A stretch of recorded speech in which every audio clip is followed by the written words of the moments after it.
Head बने फिर रहे। अपने आप ही कोई ना कोई वाणी ऐसी निकल के आएगी। प्रकृति व्यवस्था, प्रकृति, अरे जिस संतान को अपनी माँ पे भरोसा नहीं, वो संतान है क्या? हम तो मानते नहीं वो संतान है। जिसको अपने माता पिता पे भरोसा नहीं, माता पिता धोखेबाज हो सकते हैं क्या? पुत्र कपूर सुना है, माता नहीं को माता, माता तो माता भाई। कोई करोड़ों में मान लो एक घटना घट के जाती होगी, अरबों में घटना घट जाती होगी, जब माता भी कुमाता बन जाती होगी, वो किसी वासना के वश, किसी कारण के वश। लेकिन नहीं तो माता तो इसी तरह प्रकृति सबकी माँ है। उन्हीं से ये पंचभूत है, उन्हीं से ये शरीर है, उन्हीं से सूक्ष्म शरीर है, उन्हीं से सब है। हमारा इतना विश्वास नहीं,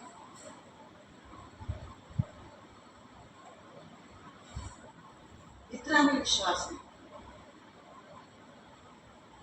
तो हम काहे के इंसान है भाई? हम इंसानियत के नाम पर कलंक है। हमारा इतना भी विश्वास नहीं। बताओ, जो चीज जिसकी है, जो जिसका देवता है, उस देवता पर विश्वास नहीं। जो जिसके अधिकार में है, उस अधिकार के मालिक पर विश्वास नहीं।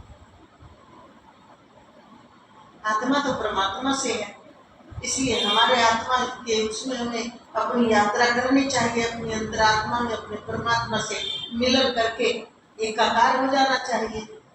जो हम अपनी यात्रा को बाहर प्रकृति में मिला लिया, हमें मोड़ देना चाहिए। और ये शरीर और ये सूक्ष्म जितने भी आपने कूड़े पाल लिए प्रकृति से है, वो उन्हीं के चरणों पे छोड़ देना चाहिए। और वो अपने आप ही आपकी व्यवस्था करती रहेगी। बस आपको तो गुजरना है, करके तो देखो। आप ठेकेदार बन जाते, मैं नहीं करूंगा तो ऐसे। अगर आपसे जब सेवा लेनी होगी, आप भी तो सेवा में खड़े रहो। जब आपसे सेवा लेनी होगी, आपको प्रेरणा हो जाएगी, किसी न किसी के माध्यम से आपको संकेत मिल जाएगा। पर स्वयं तो हट जाओ ना, स्वयं तो अपने कर्ता भाव को मिटा दो ना, स्वयं तो अपनी आत्म यात्रा में लग जाओ। मेरी आत्म यात्रा परमात्मा से मिलने की है, बस मेरा कार्य ये है। बाकी जो शरीर की यात्रा है, वो मेरी माँ है ना प्रकृति। ये शरीर जिसने दिया, जिसने बनाया, पंचभूतों में सब और उन्हीं का है, तो उनकी चीज उनको दे दो। ईमानदारी है, सिद्धि बात है। जो जिसका उसको दे दो, आपका कार्य पूरा हो गया। जब हमारा कोई कार्य ही नहीं रहा, तो हम तो सेवक हो गए। और सेवक का धर्म तो आज्ञा पालन है। प्रतिकूल स्थिति आ जाए तब भी, प्रतिकूल स्थिति में भी शिकायत नहीं। क्यों?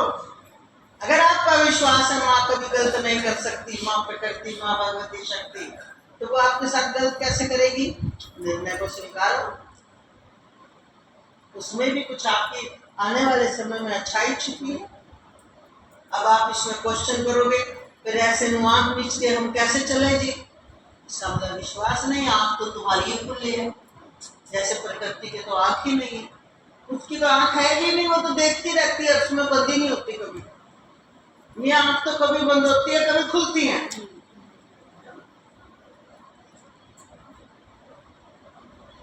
पर ये विश्वास ही मनुष्य में कमी है। इस विश्वास की ही मनुष्य में कमी। ये विश्वास जिसके हृदय में आ गया, उसको कुछ करने की जरूरत नहीं है। सच बता रहे हैं, हम किसी शास्त्र में पढ़ के नहीं बोलते, हम अपने जिंदगी के अनुभव से बोलते हैं।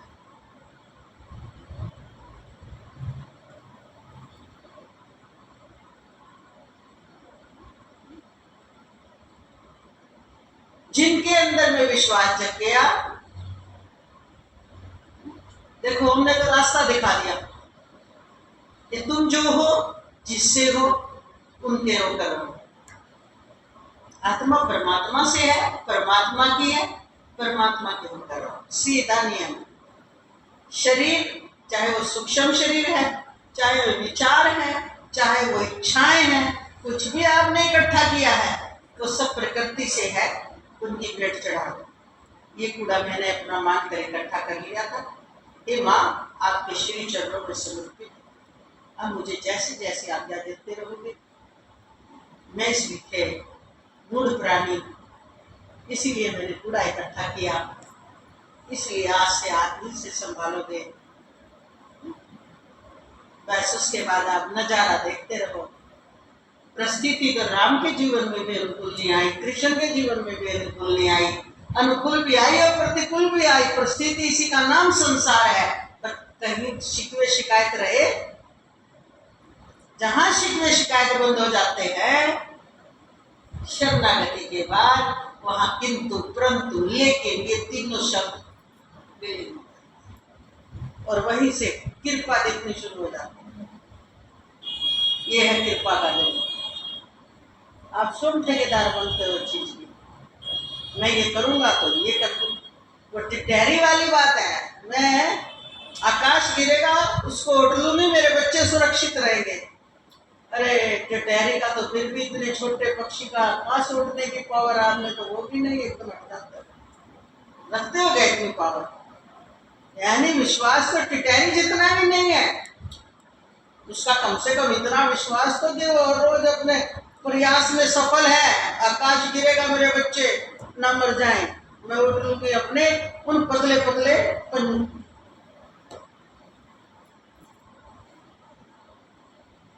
टिटहरी ने कभी नहीं कहा राम जी बचाइयो, या तो ऐसे बन जाओ अपने ही दम पे करो सब कुछ। क्यों देवी देवताओं को पूछते हो, क्यों इधर उधर धक्के खाते हो, क्यों नौ ग्रहों को पूछते हो, क्यों गुरुओं के पास जाते हो, क्यों बनावटी लोगों के पास जाते हो जो बहका बहका कर अपने जाल बिछा करके लोगों को भ्रमित कर रहे हैं।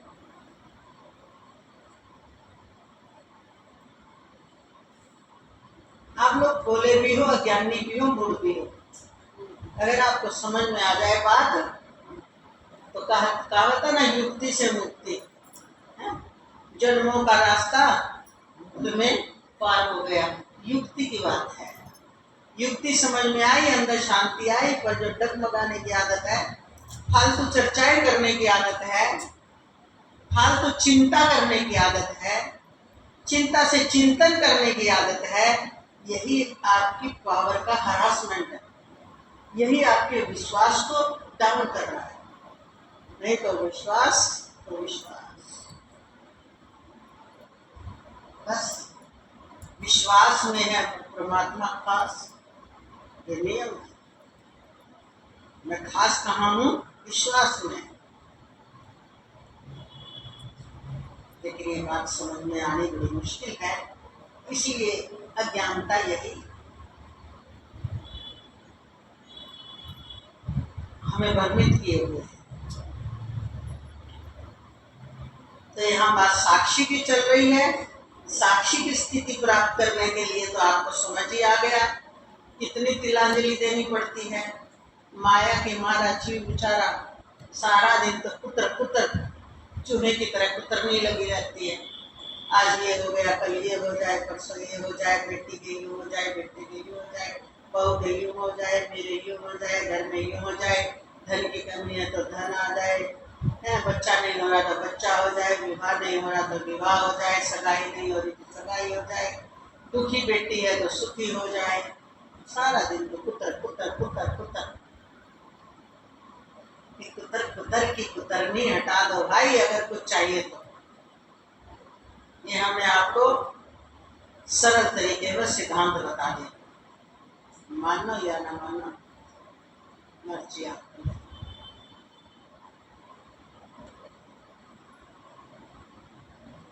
हर अनुभव को देख रही है कौन?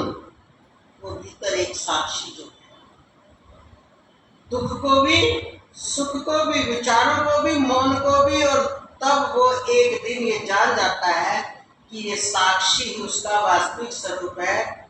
यही वह आत्मबोध है, ये पहचान कि मैं कौन हूँ, जो कभी बंधा ही नहीं था।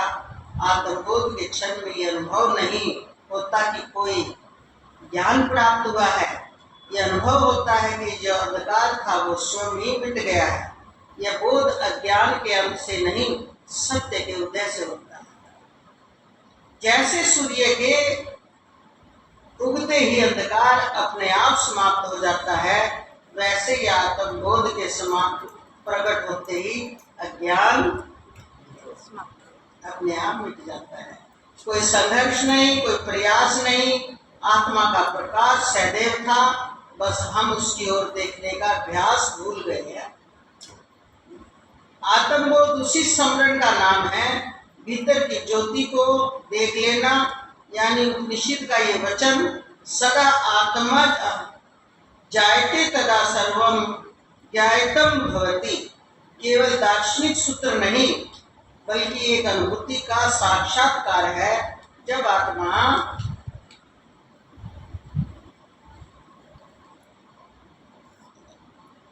जानी जाती है तब सब कुछ ज्ञात हो जाता है। इसीलिए हमारे महापुरुषों ने क्या कहा, जिन जान ने अपना आप लिया, जिन जान ने अपना आप लिया, उन्हें तीन लोक को नाप लिया, उन्हें तीन लोक। तो ये शब्द जो यहाँ बोला गया है इस वचन से पुष्ट हो रहा है। और दूसरा क्या कहा गया हमारे महापुरुषों ने, एक के जानने से सब कुछ जाना हुआ हो जाता है। और हमारे महापुरुष क्या उदाहरण देते हैं, जैसे बटलोही में पक रहे चावल, हम एक चावल को जांच देते हैं कि ये चावल पक चुका है तो वो सब पास हो जाते हैं। इसी तरह जब एक आत्म अनुभूति हो गई, उस साक्षी की अनुभूति हो गई, सर्वत्र ब्रह्मांड में नहीं, अनंत ब्रह्मांडों में वो एक ही और पूर्णतः वही रहता है, ये ज्ञान हो जाता है। इसलिए कहा वो सबका अंतर्यामी, सबको जानता है, इसलिए उसको महापुरुष का दर्जा, भगवान का दर्जा दे दिया गया है। हमारे यहाँ इतना बड़ा स्वागत है कि उसका महापुरुष, अब वो महापुरुष हो गया है।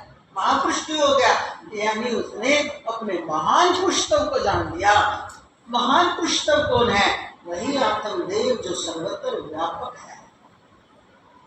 वो पुरुषों में श्रेष्ठ पुरुषोत्तम है। कौन से पुरुषों में, यानी सामान्य चेतना को जीवात्मा कहा, उनको पुरुष कहा। और वो पुरुषोत्तम क्या है, क्यों है, वो है तो वही अविनाशी स्वरूप चेतना जीवात्मा का भी, और वो पुरुषोत्तम यानी सबसे उत्तम है, अनंत है। इसलिए जिसने उसे जान लिया वो पुरुषोत्तम स्वरूप महापुरुष सद्गुरु भगवान कहलाता है।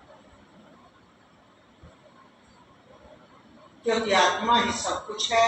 जब साधक आत्मा को जान लेता है तब वह समझता है कि जिसे वह संसार समझता था वह उसी चेतना का विस्तार है। तब ज्ञान का अर्थ वस्तुओं को जानना नहीं रह जाता बल्कि स्वयं को जानना हो जाता है। यानी कि इस अनुभूति में न कोई द्वैत बचता है और न कोई प्रश्न बचते हैं। ये वो क्षण है जब भीतर का मौन स्वयं उत्तर बन जाता है। भीतर का मौन ही उस प्रश्न का, वो कैसा है ये प्रश्न था, भीतर का मौन जब प्रकट होता है वही उसका उत्तर है। वहां मैं कोई मैं, वहां मैं कोई मैं जानता हूं नहीं रह जाता। कोई ऐसा मैं वहां नहीं रह जाता कि मैं ये जानता हूं। जहां मैं बचा, अभी तो वो जानने वाली मैं जीवित है और वो मैं तो कर्ता भाव में स्थित है, इसलिए वो गलकर सिर्फ वहां है।